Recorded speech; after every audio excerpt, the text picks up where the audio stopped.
everybody, how you doing? So today we want to talk about this pretty cool article that we found out there, the 10 eye-opening financial literacy statistics. And when they say eye-opening, I'm talking really, you're going to really be surprised about these statistics. And we love to follow these because it just shows, man, what's really going on out there with money and people and what they're doing, and more importantly, what not they're doing. Okay, so let's get into it. By the way, if you like what you're getting ready to hear, which I know you will, please hit that subscribe button, smash the subscribe button and the thumbs up button. Okay, and don't forget to push the Post notifications. the notification button. See, Faith knows.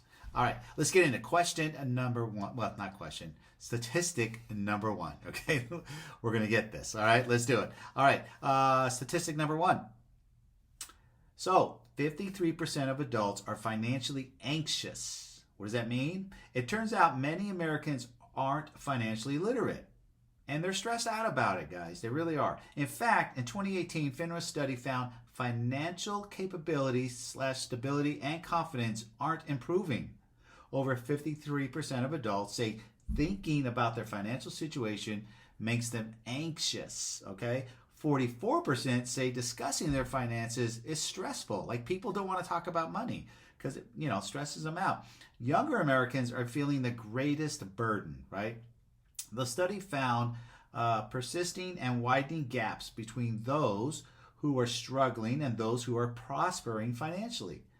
Skewing generationally, those between the ages of 18 to 34 have the highest levels of financial stress, 63%, and anxiety at 55%. The study was conducted during a period of economic growth and declining employment, two factors heavily impacted by the current pandemic. So it's likely that these figures have only grown worse. So there you have it. They're just freaking out about money. And understandably, last year with the pandemic, right, couldn't go to work. They won't let you go to work. And like, hey, how am I going to pay my bills? This is all the more importance of getting yourself financially secure, right? We talked about that. So because the people who are financially secure have their money, had their 6 months put away, they didn't freak out right away. They knew, like, I got to get a plan B type of thing. So Faith, what was the number 2 statistic? So number 2 is 2 in 3 families lack an emergency fund. According to the analysis of J.P. Morgan Chase, a majority of families in the U.S. don't have enough money saved in an emergency fund. The research recommends families aim to save at least 6 weeks of take-home pay. This is a departure from the traditional recommendation of saving 3 to 6 months worth of take-home pay.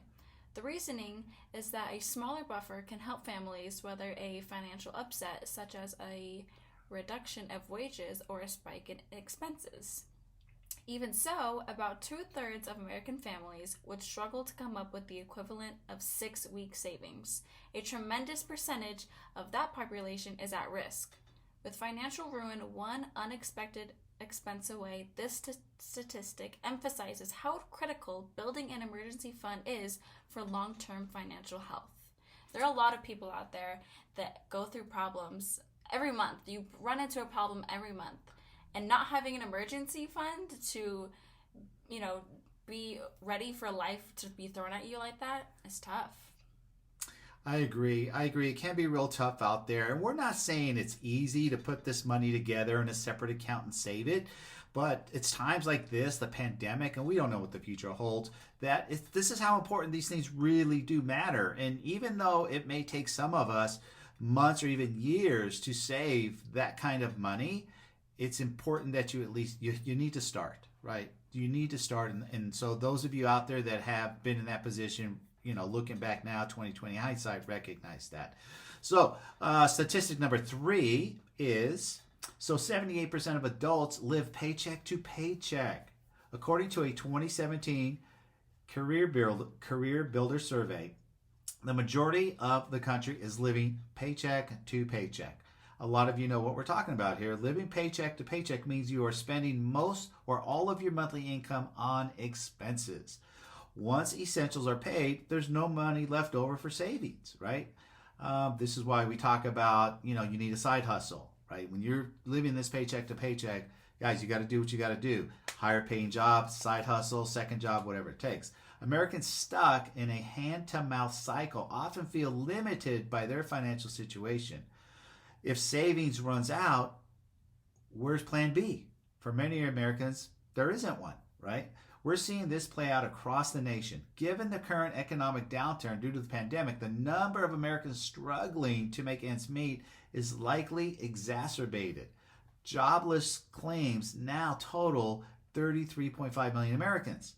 At a time like this, the stark statistic hits close to home. Wow. Again, if you're listening to this, you are maybe somebody you know. Again, as we're coming out of this pandemic, we see a lot more people going back to work. Man, let's not let this happen again. Let's start to put that money away. And if you are living literally paycheck to paycheck, there is no extra money to put away. You must get yourself a side hustle. All of you have some sort of talents that you can help, right? This is helping other people in some form, right?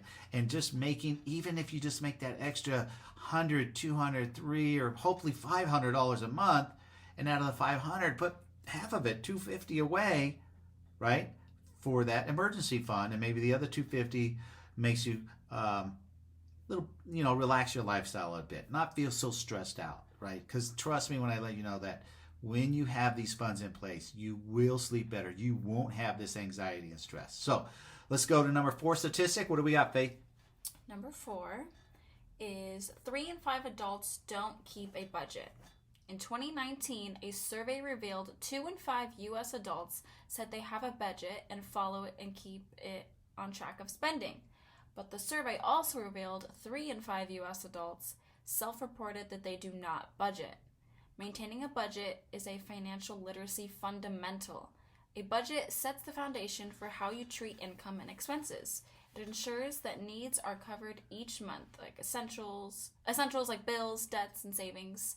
It's eye-opening to learn, and a majority of Americans abstain from this financial literacy basic.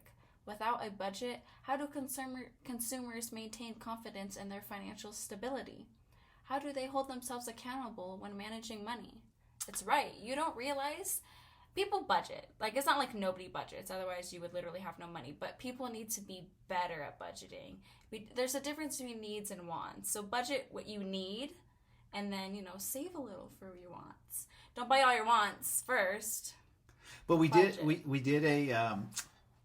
a little video on this the other day where we talked about in today's society with all these free tools that are available to us to help you budget, right? Because budgeting can seem very overwhelming. Like, I don't have time, to write all this down and blah, blah, blah. So there's lots of apps out there. The other day we talked about mint.com, right? We always have our devices right in our hands all the time. And at some point in the day, we all are sitting there for a few minutes waiting on, maybe your order to be filled at lunch, getting a sandwich.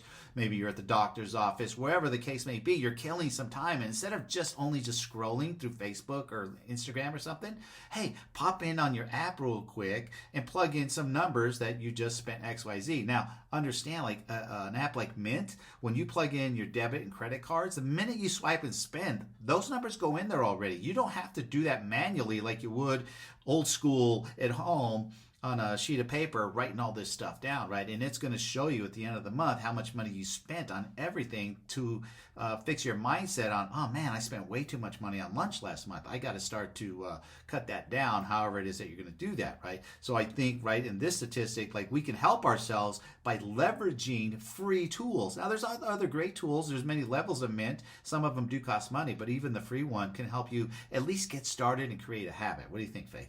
Definitely, yes. That helps you when you're overwhelmed. Okay, so we're on to statistic number 5, right? So 4 in 5 youths failed a financial literacy quiz. Unbelievable. According to a study by FINRA Investor Education Foundation, there is a clear trend of declining financial literacy. On average, young Americans couldn't answer a majority of financial literacy questions correctly. People ages 18 to 34 had the most significant drop in the ability to answer financial literacy questions correctly over several years. In contrast, participants 55 years of age and older performed better than in previous years. So, if anything, the data provides a strong case for youth financial education. The widening gap between younger Americans and their older counterparts is only the one aspect of the divide, not taking into consideration socioeconomic status, race, and gender. So, this is the people that I originally started to target, right? This younger education here, because mom and dad aren't teaching people at home, and they don't even, you don't know what you don't know. They don't even know where to start, right? This is why we're here, to help you guys do this. It's really, for me, as I think about the use, we actually went out, right? Faith and I went out in the public there and just asked 3 simple questions to get a gauge of this. Is this a true statistic? And guess what? What did we find out, Faith? It's a very true statistic. Like, we ask simple questions like, hey, do you know what the 5 criteria are to maintain a good credit score?